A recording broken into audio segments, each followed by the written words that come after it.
సృష్టికి మూలం అమ్మతనం సృష్టించలేనిది అమ్మ గుణం. అమ్మ పాడే జోల పాట అమృతాని కన్న తీయనంట. అమ్మ పాడే లాలి పాట తేనెలూరి పారే ఏరుంట.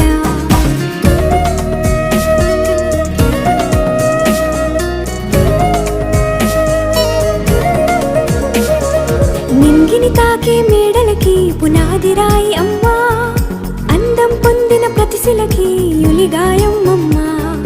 నింగిని తాకే మేడలకి పునాది రాయి అమ్మా, అందం పొందిన ప్రతిశిలకి యులిగాయం అమ్మా. చీకటి చెరిపే వెన్నెలకి జాబిల్లి అమ్మా, లోకం చూపే కన్నులకి